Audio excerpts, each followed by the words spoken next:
Magandang araw po sa inyo, Sir Bob, at sa lahat ng mga tagapakinig nyo. Tawagin niyo na lang akong Ramon, isa sa mga listeners nyo, at ngayon ay nagpa siyang ikwento rin yung nangyari sa akin.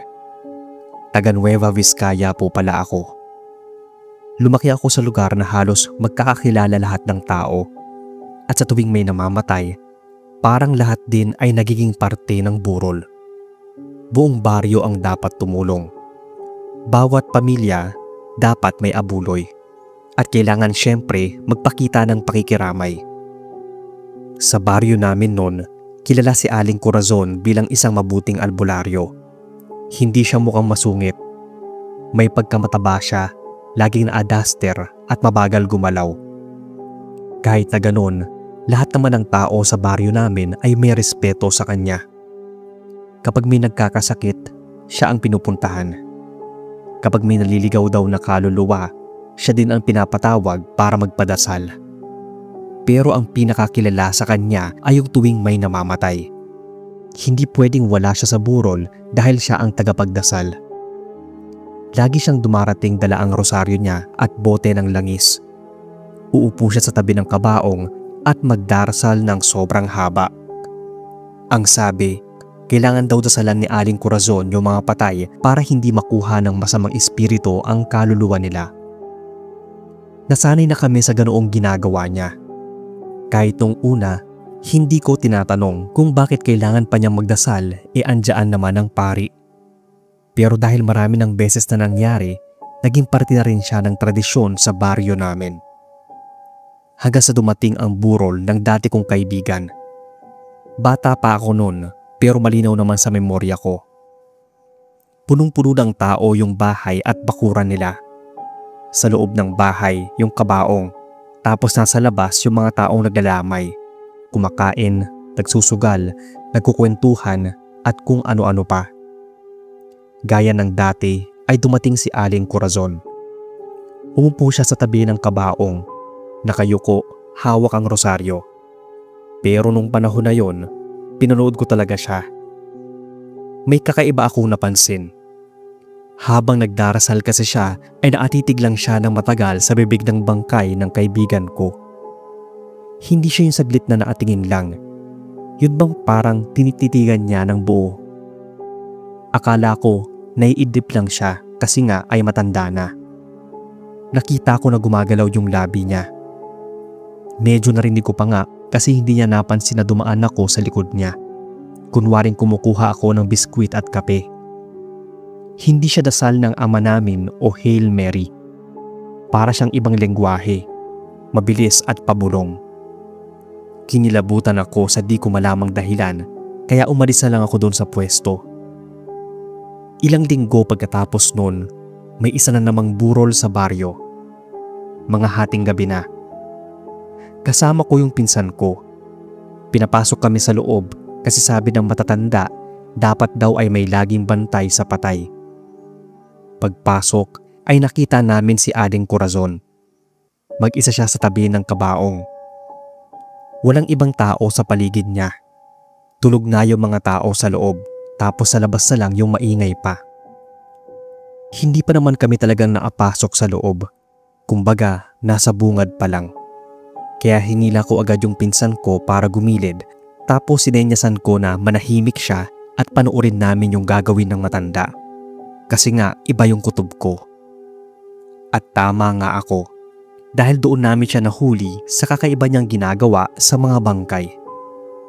Dahan-dahan niyang binuksan yung salamin ng kabaong saka niya pinasok yung kamay niya sa bunganga ng bangkay. Nagkatinginan kami ng pinsan ko dahil gulat na gulat kami. Pagkatapos ng ilang segundo, hinila niya palabas ang dila. Inilagay niya yon sa maliit na sisidla na dala niya, sabay tinakpan ng puting tela. Pagkatapos, nagdasal ulit na parang walang nangyari. Nanigas kami sa kinatatayuan. Tumakbo na lang agad palabas yung pinsan ko saka nagsuka. Lumabas na rin ako kasi baka makita pa ako ni Aling Corazon. Tapos kung ano pang gawin niya sa akin dahil nalaman ko yung sikretong ginagawa niya sa mga bangkay. Pag uwi ko, hindi ako nakatulog magdamag. Para akong naduduwal na kinikilabutan sa nakita. Mahaba pala ang dila. Nakakatakot kapag nakita mo, lalo na kapag yung dila ng bangkay ay nagkukulay violet na. Ang isa pa na hindi ko lubos maisip ay bakit naman ang isang nirerespetong albularyo gaya ni Aling Corazon ay pasimpleng nagnanakaw ng dila ng mga bangkay. Kasama ba yon para hindi makuha ng masamang kaluluwa yung patay o talagang para na lang yun sa sarili niyang interes? Simula nun, ni hindi ko na nilapitan o tinapunan ng tingin yung matanda dahil sa takot ko sa kanya. Wala naman kaming pinagsabihan ng pinsan ko kasi nga natatakot din kaming magalit siya sa amin at mamaya pa ay may mangyaring masama sa amin. Ano naman yung laban namin sa isang albularyo?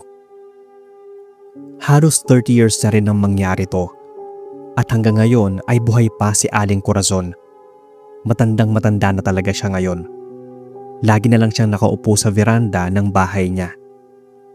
Hindi na siya nagdadasal sa mga lamay, pero hindi ko pa rin makalimutan yung nakita ko noon. Hindi ko nga alam kung pinapaalam ba niya sa mga pamilya nung dinadasalan niya yung pagkakuha niya sa dila ng bangkay o talagang ninanakaw lang niya. Ano man ang sagot, wala na siguro ako ron. Hindi man ako patay, mabuti nang ako na ang magputol ng dila ko sa pagsasalita laban kay Aling Corazon. Kakaibang trauma kasi ang hatid sa akin noon mula pagkabata. Isa lang siguro ang tiyak ko. Hindi siya buong totoong albularyo. Hindi siya basta albularyo lang. Ito lang Sir Bob ang kwento ko. Sana ay magkaroon kayo ng oras na mabasa to at ma-narrate sa channel. Maraming salamat po.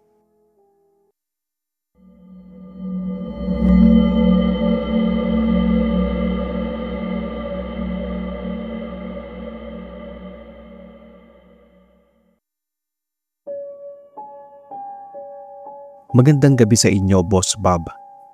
Tawagin na lang akong Erwin. Medyo nahihiya ako sa ikukwento ko ngayon kasi hindi siya simpleng kwento ng kababalaghan lang. Para na rin itong confession kumbaga.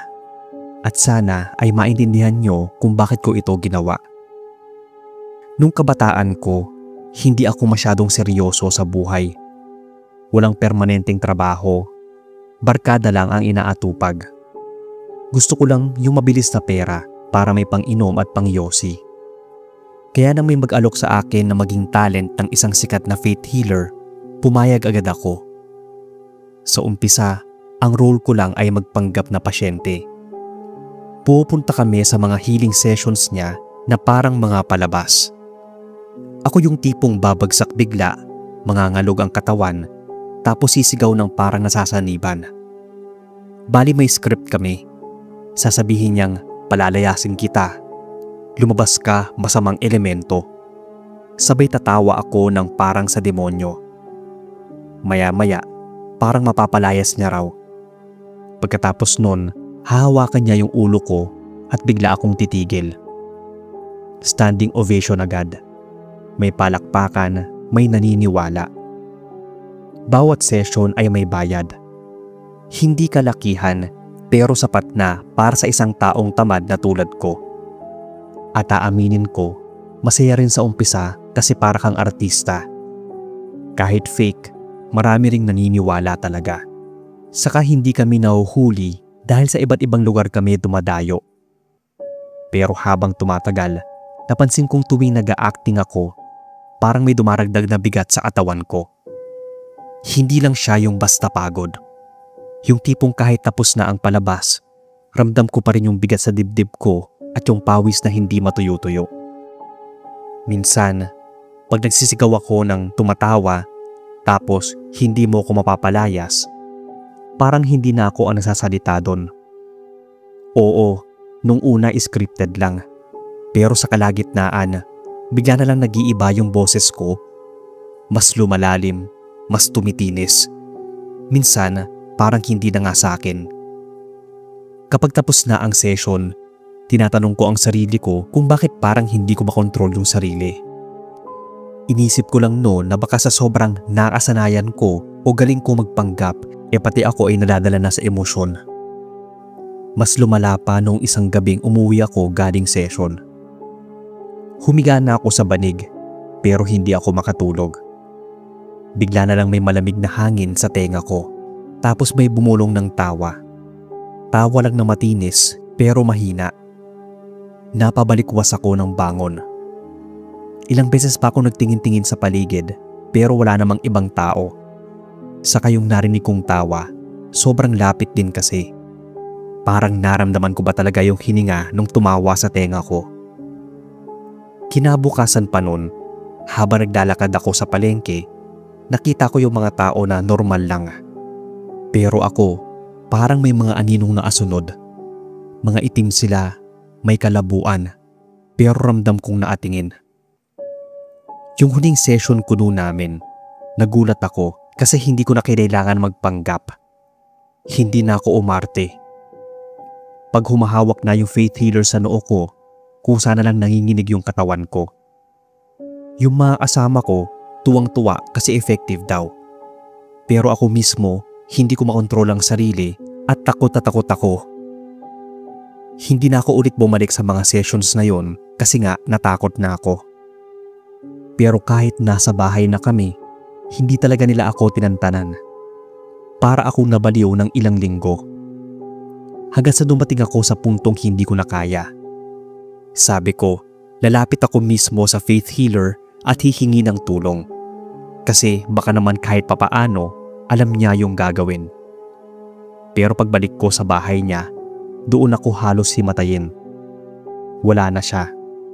May lamay sa mismong bahay nila. Andoon yung kabaong niya sa sala. Patay na pala siya ilang linggo na. Doon ako halos mabaliw kasi ibig sabihin wala na yung taong akala ko makapagliligtas sa akin. Alam ko namang wala ring sense yung paghingi ko ng tulong sa kanya kasi simulat sa pool, palabas lang lahat ng ginagawa. Pera-pera lang kumbaga. Fake healer ba? Tapos ako yung fake patient na parang nagkatotoo. Ilang linggo akong parang walang direksyon. Halos hindi ako lumalabas. Kapag naglalakad ako, parang may mabigat sa balikat. Kapag tinatawag ako ng pamilya ko, minsan hindi ako lumilingon kasi pakiramdam ko ay hindi ako yung tinatawag. Minsan pa nga, bigla na lang akong tatawa ng malakas. Hindi ko alam kung bakit. Buti na lang ay may isang kaibigan si Mama na nagrekomenda ng ibang albularyo.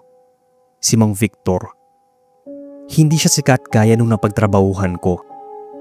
Tahimik lang siya, may kapayatan at may maliit na altar sa bahay nila. Doon niya ako dinala. Hindi ko makakalimutan yung unang ritual. Nakaupo ako sa sahig. Hawak niya ang rosaryo habang binubuhusan ako ng langis sa ulo. Ang sakit nun sa balat na parang may dumidikit na apoy. Pero habang tumatagal, naririnig ko na lang yung sigaw sa loob ng utak ko. Ayaw namin. Huwag mo kaming paalisin. Umabot ng 3 gabi ang dasal at ritual. Hindi naging madali. Pero sa huli, parang may humiwalay na mabigat na usok mula sa dibdib ko. Nang matapos na ang lahat, parang unang beses akong nakahinga ng maluwag sa matagal na panahon.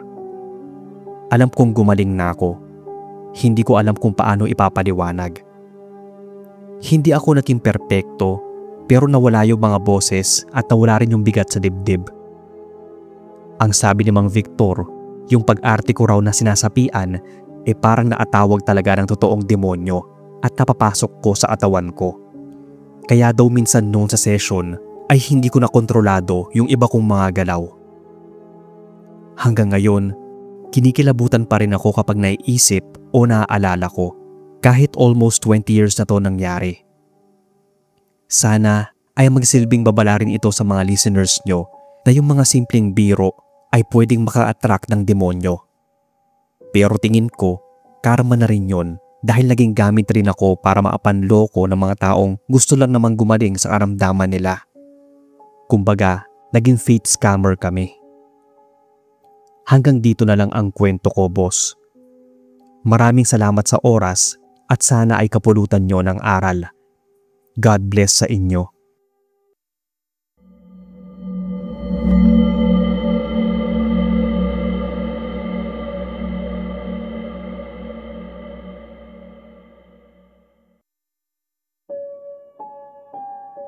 Hello po sa inyong lahat.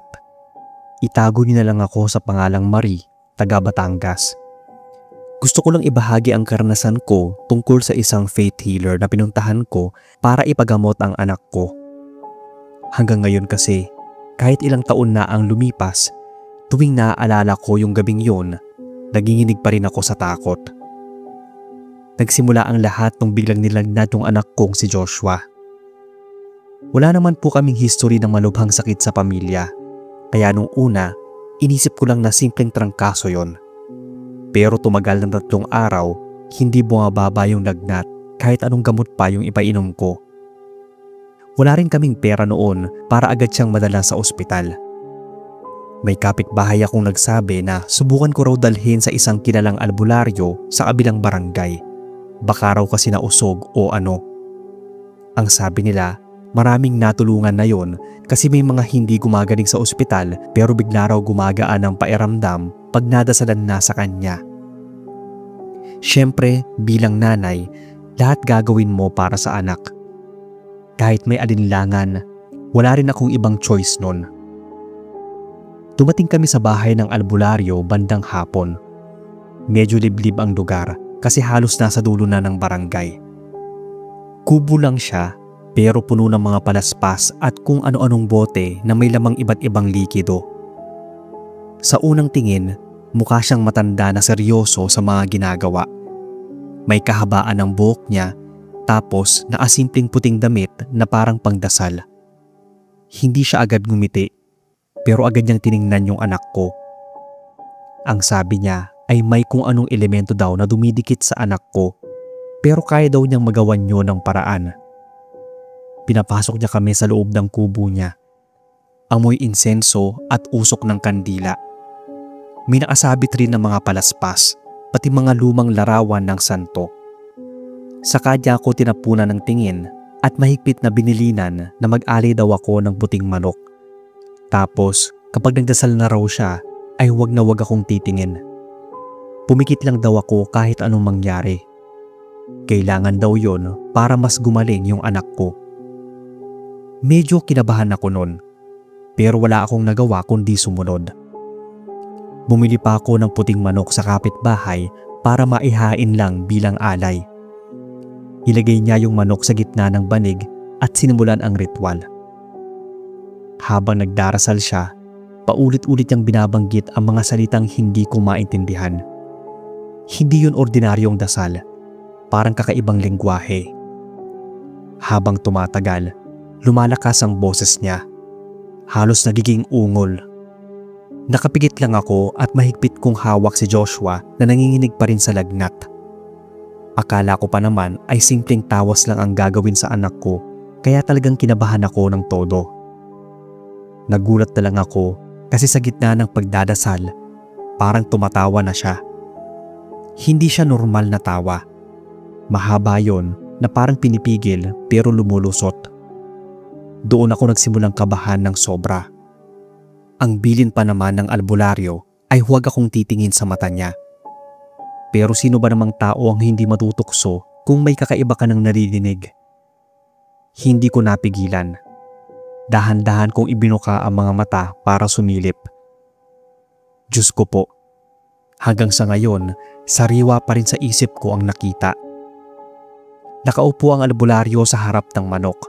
Naatingala at imbis na seryoso o nakapikit, naangiti siya ng sobrang lapad. Abot hanggang tenga na nga yung ngiti niya. Tapos yung mga mata niya, wala ng puti.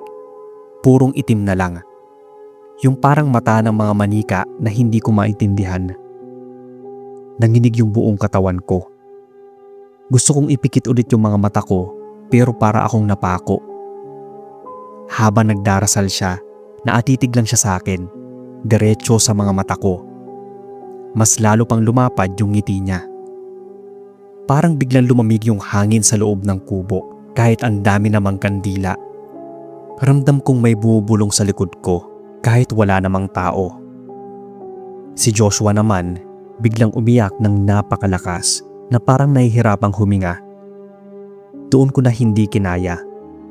Dali-dali kong binuhat si Joshua at kumaripas ng takbo palabas ng kubo. Tumakbo lang ako ng tumakbo, pawis na pawis at halos mabaliw sa takot. Pagdating namin sa bahay, agad kong tinakpan ng kumot si Joshua at pinainom ng tubig. Nagdasal lang ako ng nagdasal sa Diyos na sana ay hindi kami nasundan ng demonyo na nakita ko. Hindi ko alam kung dahil ba sa adrenaline o sa awa ng Diyos.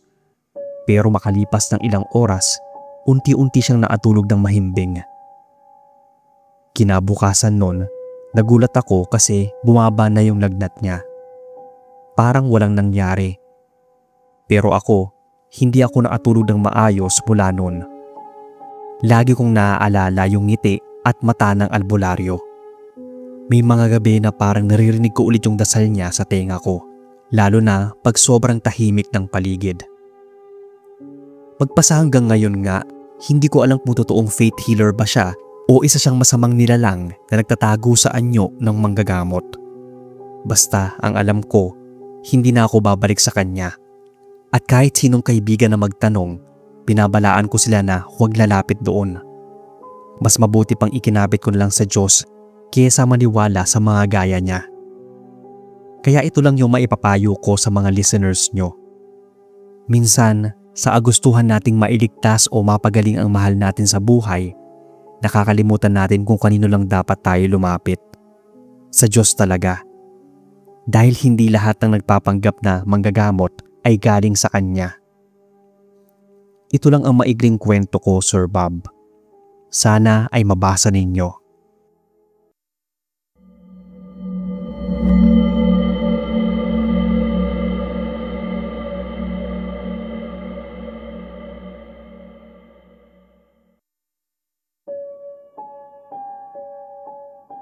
Kumusta po Sir Bob at sa lahat ng mga listeners? Tawagin na lang akong Elise, taga Sorsogon. Gaya ng iba sa mga nakikinig sa inyo at nagpapadala ng kanilang kwento, ay gusto ko lang din i-share itong kwentong naranasan ko noon. Nagkasakit dati yung kapatid kong si June. Isang gabi, nagising na lang kami sa malakas niyang sigaw. Para siyang kinakausap ng kung sino, tapos biglang nagwawala. Nagpupumiglas sa kama. Dinala namin siya sa ospital, pero ang sabi ng doktor, normal naman daw ang mga findings.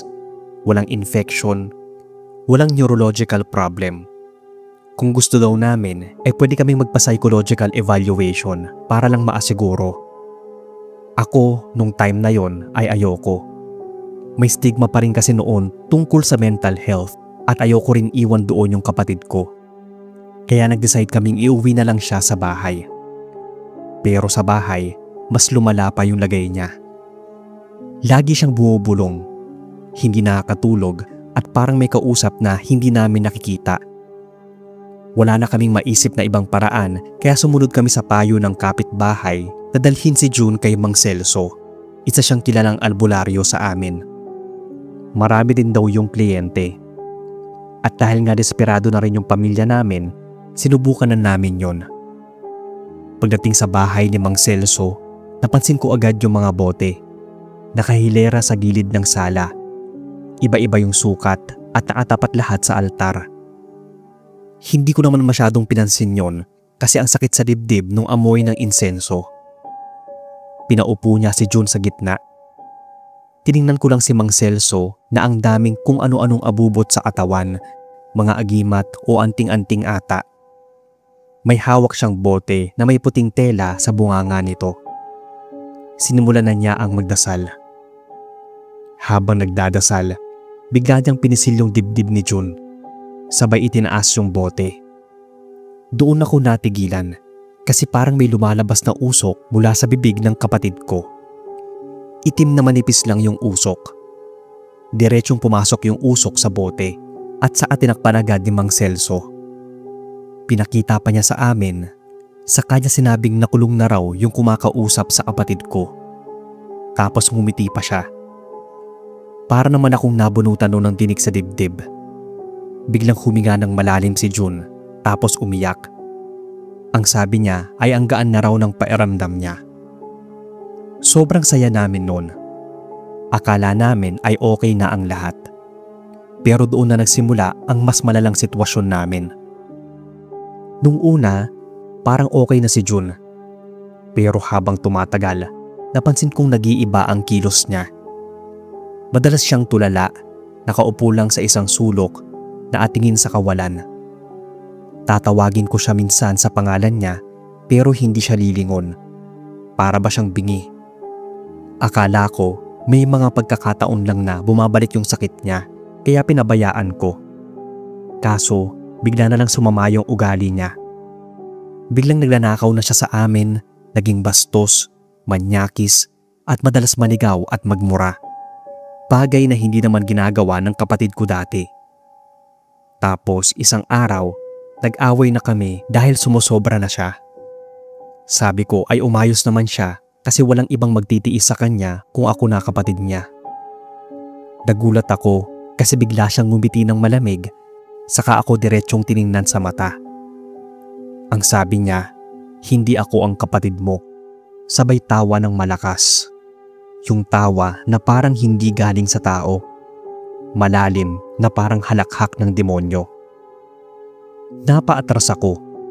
Nanginig yung tuhod ko. At simula nga nun, palagi na siyang ganon. Minsan normal, pero kadalasan parang ibang tao. Kapag galit siya, ay sobrang galit talaga.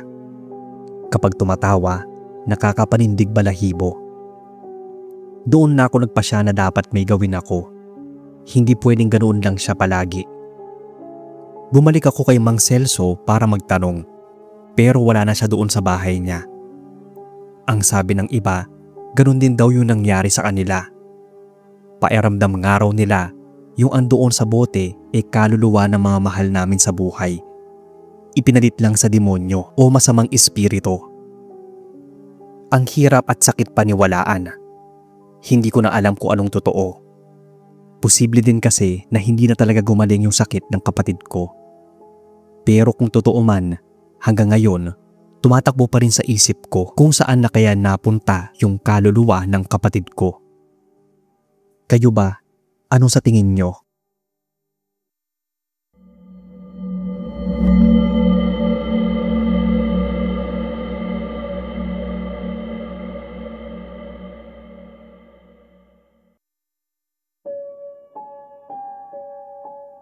Hello po sa inyo, Sir Bob. Ako si Liza, taga Kalinga.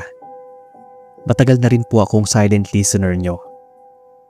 Hindi ko lang alam kung pwede ba itong ituring na horror story since nasana yung mga listeners nyo na puro multo o aswang.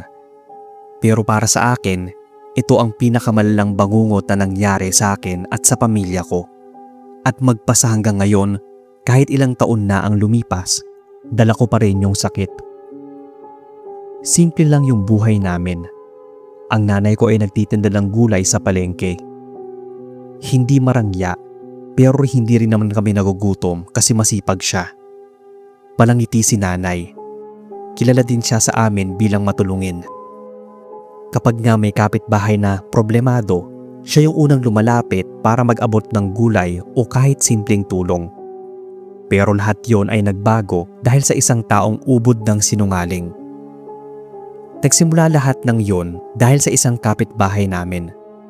Nakaaway ng nanay ko tungkol sa simpleng utang. Magkaibigan talaga silang dalawa ni nanay. Kumare pa nga ang tawag nila sa isa't isa. Pero dahil lang sa naningil na sa utang si nanay ay ang dami ng sinabi ng kumare niya. Hanggang nga sa nagkasagutan na sila. Hindi naman talaga mahilig pumatol si nanay. Pero iba na rin kasi yung mga pinagsasabi sa kanya. Kaya siguro ay napuno na. Ilang araw matapos yun, nagkasakit yung nakaaway ni nanay. Chinismis pa na kinulam daw siya ni nanay. Nung una, natawa lang kami. Sino ba namang maniniwala sa ganon? Ang nanay ko magpapakulam, ni-insenso nga hindi niya alam gamitin. Puro gulay lang yung hawak ni mama araw-araw. Pero hindi pala ganon kadali. Kasi mas lumala yung sitwasyon pagkatapos pa ng ilang araw. Nagulat na lang kami nang may kumalat na video online galing sa isang kilalang albularyo daw. Bali vlogger siya. Libo-libo ang followers sa social media. Madalas niyang ipakita sa video na pinapalayas daw niya ang masamang espiritu o pinaparusahan yung mga mangkukulam. Marami siyang napapaniwala kasi convincing siya sa camera. Marunong umarte, magsisigaw at magmanipula ng mga tao para maniwala sa kanya. Pinatawag daw siya ng kapitbahay namin para magparitwal. At habang naka-live siya, bigla niyang pinakita na parang may sumasanib sa kanya. Nag-iba yung boses niya, tapos nagmukha siyang nahihirapan. Sa kanya sinabing, "Ako ang mangkukulam. Ako si Anita." Anita yung pangalan ni nanay. Sabay nagpatihaya siya, umiyak at nag-sorry sa mga tauhan niya habang naka-live. Pinakita pa niya yung parang nanay ko mismo ang humihingi ng tawad dahil nangkukulam daw siya.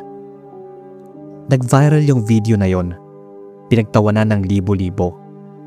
Pinanood ng mga tao na parang palabas lang. Pero kami, halos mabaliw sa problema. Simula kasi noon, nag-iba na yung tingin ng tao sa lugar namin. Yung mga dating bumibili ng gulay ay hindi na lumalapit. Yung mga dating nakikipagkwentuhan sa amin ay biglang umiiwas na. May mga bata pang sumisigaw na anak ng mangkukulam kapag nadadaan ako sa daanan. Yung nanay ko naman, unti-unting nanlumo. Kahit pilitin niya magbenta ay walang lumalapit sa kanya. Wala na yung mga suki niya. Kahit ngumiti pa siya ay hindi na siya pinapansin. Hanggang sa nagkasakit siya pero tumangging magpagamot. Siguro kasi ay nawalan siya ng gana dahil sa nangyari sa kanya. Kaya kahit anong gawin namin, hindi namin siya napilit. Sa bawat araw na lumilipas, nakikita ko kung gaanong unti-unting namamatay, hindi lang yung katawan ng nanay ko, kundi yung kanyang kalooban. Isang gabi, mas lumala pa yung sakit niya. Hindi na siya makatayo at makakain. Hawak ko lang yung kamay niya habang umiiyak siya. Ang sabi pa niya sa akin ay hindi siya mangkukulam. Hindi siya masamang tao. Pero bakit daw ganon? Wala akong maisagot sa kanya nun. Umiiyak lang ako. Kinabukasan ay hindi na siya nagising. Namayapa na siya. Pero ang mas masakit, sa mismong burol niya, wala halos dumating. Ang mga dati niyang suki, kapitbahay at kaibigan ay umiiwas pa rin. Para bang kahit patay na ay takot pa rin sila. Para bang dinakpan na siya ng peking imahe na nilikha lang naman ng isang taong naghahanap ng views. Balik bukod sa aming pamilya ay ilang kamag-anak lang ang nasa burol at nakiramay. Mahigit 8 years na rin to nangyari kung saan karamihan sa mga tao ay paniwalain sa mga nakikita at pinopost sa social media. Yun din ang panahon na pauspong ang mga vloggers. Hanggang ngayon ay buhay pa rin yung vlogger na yon na nagpapanggap na faith healer. Pero hindi na siya kasing sikat ng iba. Patuloy pa rin siya sa pagpapanggap at panloloko. Kapag may namabash sa kanya ay ini-ignore lang niya. Habang kami, ilang taon nang iniwan ni nanay. Kaya para sa akin, walang mas nakakatakot kesa sa epekto ng mga kasinungalingan. Walang mas nakakapangilabot kesa sa fake news na pinaniniwalaan ng mga tao. Hindi multo, aswang o engkanto ang sumira sa pamilya ko, kundi tao. Taong ginamit ang social media para gawing biro ang buhay ng iba. At sa tingin ko, yun ang pinakamasahol na horror story ng buhay ko. Maraming salamat Sir Bob sa oras. Palagi pa rin akong nag-aabang sa inyong mga stories.